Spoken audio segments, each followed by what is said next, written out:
Whoa. Was that your son Ryder doing a little mix? Wow. Producer Josh. This is a good one. Shaking it up. I kind of just want to sit here for 30 minutes and listen to this beautiful audio. It's like Friday night dance party. What is that? Are we at an arcade? Yeah. Oh, I think I just heard a nickel drop. 40 tickets. This is fantastic. Listy. What up, Addie? All right, we're here living in Portland. Living in Portland. But today we're not talking about Portland. We're talking about Vancouver today. The Couve, as people call it around here. It is the Couve. The Great Couve. Still part of the Great Pacific Northwest. So today we're going to roll into cost of living specific to Vancouver. So if it's your first time to the channel, make sure you subscribe. But today we are actually going to go across the bridge to Couve, Camas, Ridgefield, all these surrounding areas. 10 years ago, nobody lived over there. Nobody. No. There wasn't much happening over there, but now it's growing. And it's really not far. Like, we talk about this a lot on our Zooms and with our clients, but I live in North Portland. Yeah. I'm a hop, skip, and a jump away. Absolutely. It's super condensed and not far. It's like from Portland, it's like a 12-minute drive to Vancouver over the bridge. It's super quick.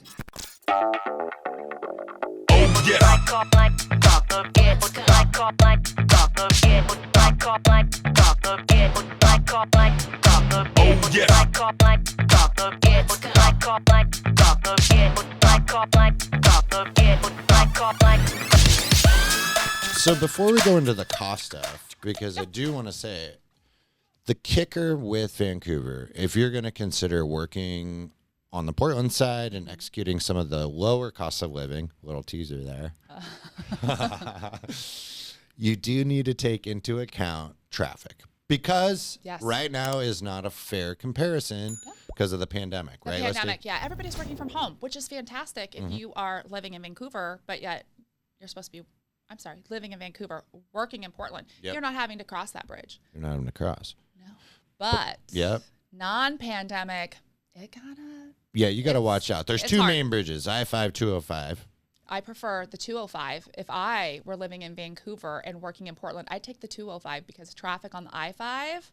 I take the one that's closest to where I want to be. That's true. But, I mean, the traffic on the I-5 is it's terrible. pretty bad. It's bad. It's backed up. So I think just you do need to know that the strategy around the traffic is not to be on the hamster wheel schedule of I'm going to leave my house at 8, got to be there at 9. I'm going to leave my office at 4, got to be home by 5 or 6 or whatnot. A lot of people set their schedules like they might be earlier risers and work a 7 a.m. to 3:30 That's a good schedule. A lot of people do that, or 10:30 to past standard rush hour in the evening. Yeah. So just want to put that together. That is something that a lot of people actually sacrifice to have the benefits of living on the other side. Agreed. So we're going to jump into those. But really fast about traffic, most people calling in are coming from out of state, and traffic for these out of state people, 2 hours commute is what you're used to. This is why you're the best. You think of Pacific Northwest, like if it's over a half an hour, we're all like, oh my gosh, like that's just crazy. Who would ever commute for 30 minutes? What accent was that? I don't know. That was pretty good. But so really, traffic to us here, anything over 30 minutes is just terrible. Like we don't want to do it. So we're kind of spoiled. So keep that in mind also. Gosh. It's a lot less than, like, for instance, somebody coming from California that their commute time averages 2 hours. So for them, a 45-minute drive is nothing. They're like, that's awesome. So I just want to point that out too. This is a really good point because perspective is a lot of the things that we're crafting together on our client get to know you calls. Yeah. That's a big thing. Perspective. We got to know what they're looking from. 30 minutes here feels like a lot. 30 minutes to LA, nothing. No, nothing. Takes 30 minutes to go down to the convenience store. It does. Yeah. But California knows how to party, right? They do. California knows how to party. We are hot to try. Yeah. This is a great vibe going so far. It's good. I'm liking this vibe. Yeah, the pace is nice. It is. So let's go into our bullets. So we actually put, just dropped my pen. We did. We actually put quite a bit of research into this. Heather did. I just printed it out. He printed it out and looked at it real quick. Well, you even were so prepared. You brought a printout. I was a little worried that you wouldn't print it out. But we got a printer. We do have a printer now. Even though we're mostly paperless here in the Pacific Northwest. We are. We do We're need very the green reference here. notes.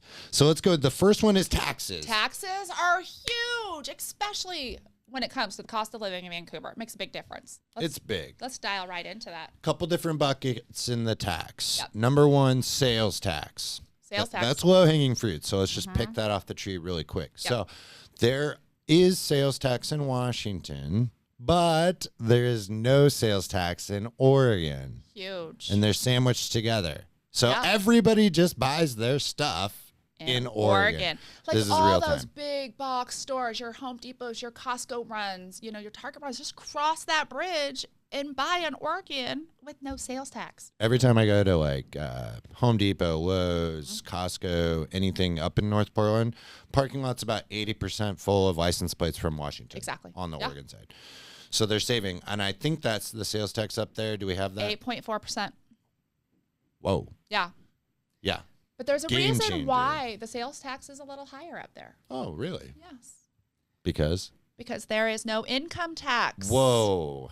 Yeah, huge. That's huge. That's a huge savings right there for people, especially in Portland. We have a rather large, higher, income tax percentage in Oregon. So people living in Washington take advantage of the no income tax, take advantage of the driving over the bridge to pay no sales tax, win-win situation.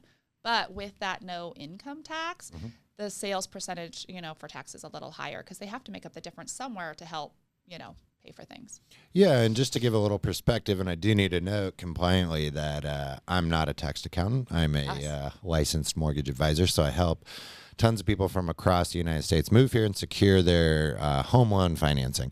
So I do have to throw that in on the tax side. But to know that Oregon bases it off of different brackets. So typically it's going to range between a 7 to 10 on the income tax level compared to you wouldn't have it on the Washington side, but you get that 8-point-something sales tax. Yes. Now, everyone wants to know, and it's one of the hardest questions actually for us to answer because it's such a case-by-case in which company you're working for. Yeah. Can I work for an Oregon company, live in Washington, and not pay income tax? We've done a lot of research on this. Yes. And talked to a lot of different people. You need to talk to the employer because it's a per cases base on, hey, where are they located? What is their approved remote situation? I will say the most recent one we had was the company was located in Portland, Oregon. They were living in Camas, just near Vancouver. Yes. And they were able not to pay income tax for the amount of days that they worked from home. So if they were coming in 1 day per week to the corporate office, they needed to pay income tax that 1 day per week through the whole year. Interesting. So we're not pushing it off when people ask us, like, Yeah. how do I work that? A lot of it does come down to the employer. It does. But I also think that you should ask a CPA. You have to, You yes. have to. And we're not CPAs or tax accountants, and Yeah, but It's kinda employer lame number that we one, have to say CPA that, number but- two. Make sure you cover your bases. cover your bases. Yeah. The next bullet, though, in taxes, because we went sales tax, right? Yeah. People go over the bridge, buy their stuff in Oregon. Number two is the income tax. So you've got a lot to think about and to communicate with your future or current employer on what your options are, right? Number three, though, this is kind of a big one. It is a big one. Property taxes. Property taxes, my friend. So a lot of people, especially in this hot market right now, things are just flying out the shelf, barely staying on market very long. And there's still a huge bucket of people who are balking over $1,000 or $2,000 on a sales price or this and that. Property taxes actually play one of the biggest roles in determining your monthly payment, not necessarily the negotiated sales price, right, Listy? Exactly. It really changes your monthly payment, your mortgage payment. So it's huge. You got to pay attention to that. Well, and one thing to know if we're going to compare property taxes, there's a big difference on the Oregon side of being in Multnomah County, which is the inner part of the city, and then you've got your outskirt counties, Clackamas and Washington County. A lot of suburbs. So being right in Multnomah is notorious to be the higher tax rate per square footage of the lot. Exactly. I always say, on average, you're seeing about 1% of the sales price for an annual tax assessment. Seeing that up on the Washington side, probably in my experience, no data support, but my personal experience with clients, I'm seeing 0.85 to 0.95 average, unless you're in a higher income area and it's new construction. So agreed.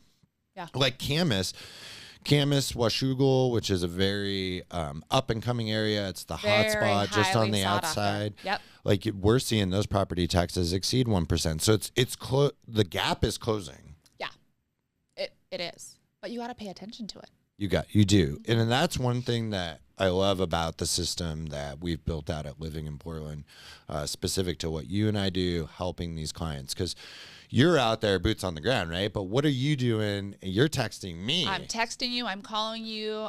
Tell them a little bit about that flow, because that's important. Absolutely. So, right now it's a hot market here. Things are going above asking. Mm-hmm. There's multiple bids. I need my people to be ready. What I love, I'm walking into a house. I know my people are going to want to buy it. I know that they're interested in it.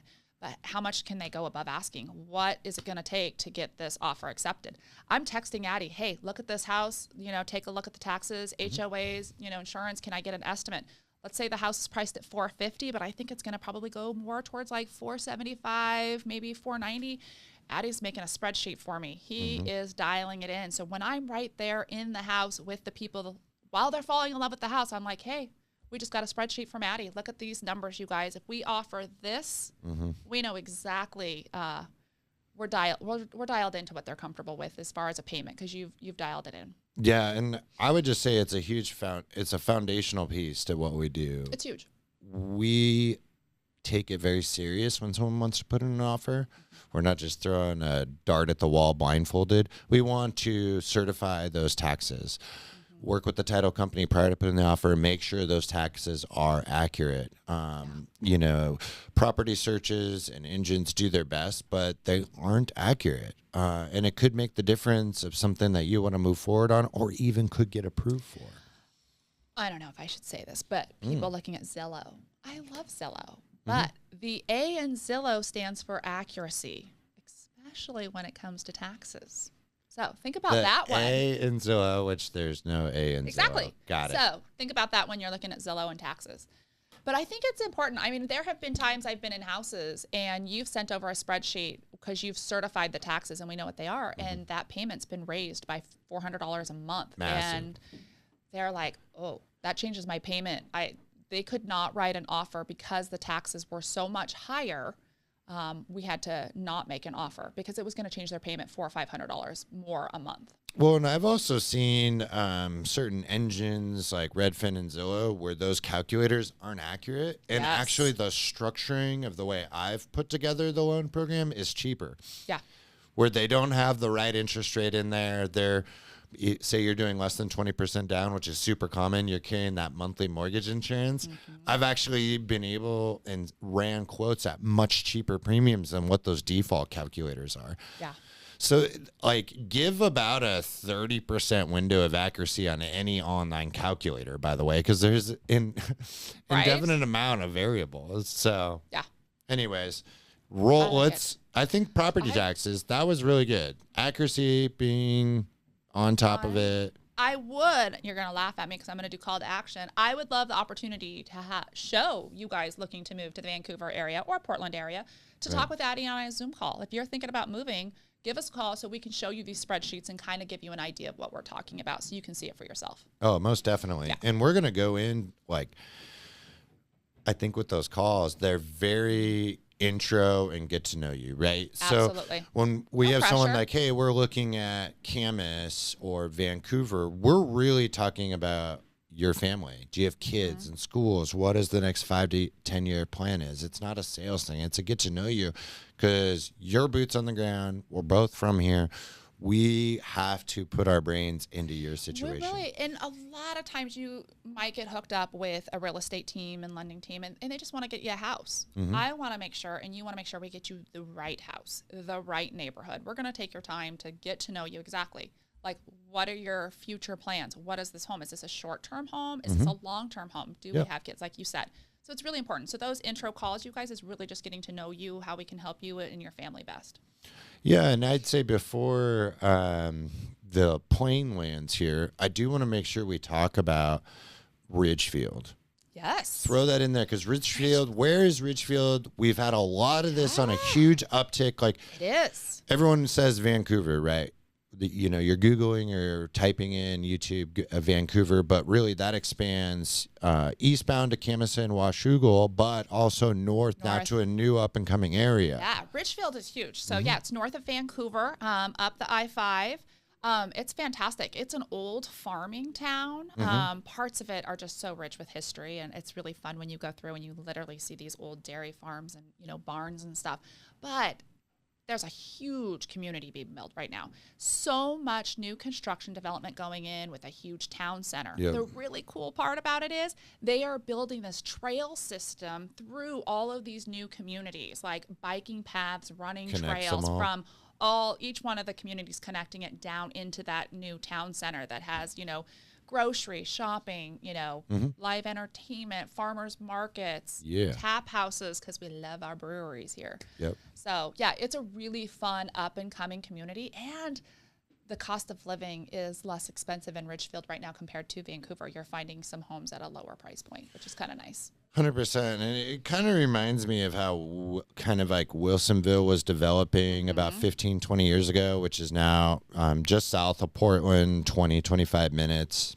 Really sought after area, great schools. It feels like that's the new kind of planned urban development area, but north of Portland and Vancouver.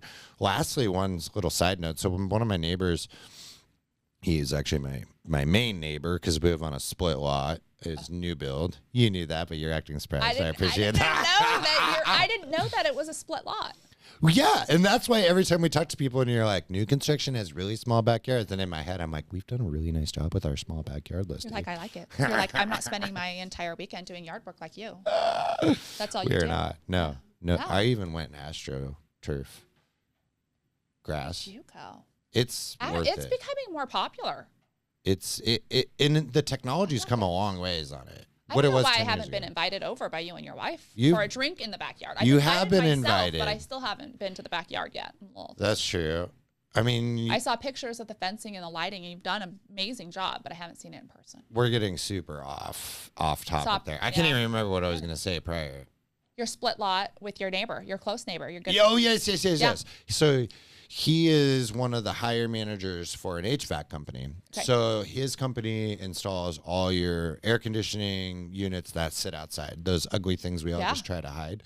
He was telling me that I believe it was February 1st, just a couple of days ago, the state of Washington passed new standards for builders.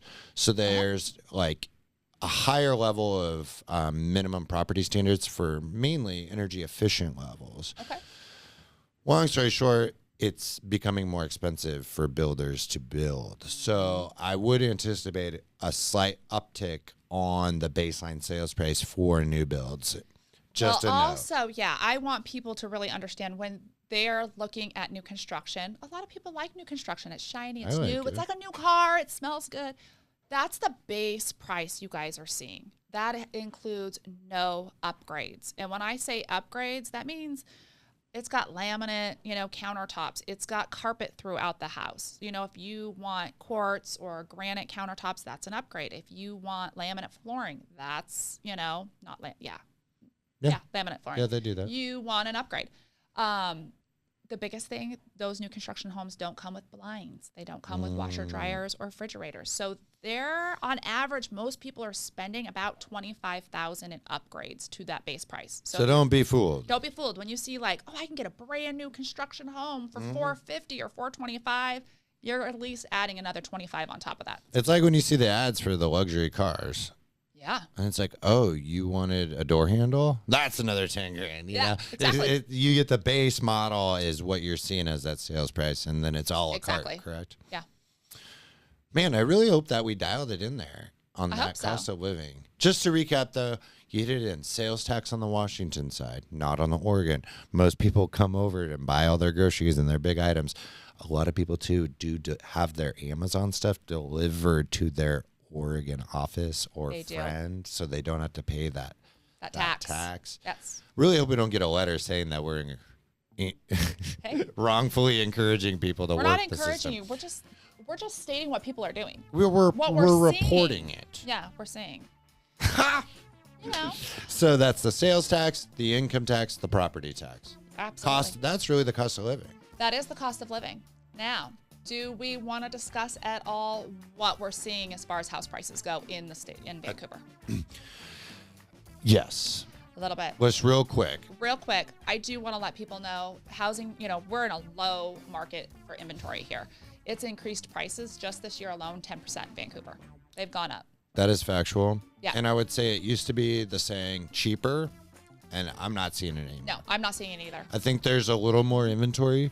There's a little more new construction just because there's more land. Yep, absolutely. But the price gap has completely shrunk. It has. It's just not, yeah. It's You're just not not there. finding a lot of inventory at that $400,000 range in Vancouver. You are looking at $475 to $500 for a good 3-bedroom, 2-bath house in Vancouver. Yep. And that's not even completely updated, remodeled. Some of them, yes. But if you want something that's just really dialed in, beautifully done, big yard, you're looking over $500 in Vancouver now. You really are. And to give them credit, it's worth it. Like the school districts have caught up, the roads, everything's up to par. And I'm really trying not to laugh from this polka music that's going in the background here. Right? What are you doing in there, Producer Josh? This is some Producer good music. Josh is trying to throw us off our game here, but Yeah. we're staying focused. We are. So I think we exit out on that. And if you are planning to Move, relocate, plan on coming for a visit to the Pacific Northwest. you got to give us a shout, guys. Even if it's a casual intro, we got your back when it comes to living in Portland and Vancouver, of course. So let us know whatever you got to do to get a hold of us. We got your back, guys. Thanks, guys.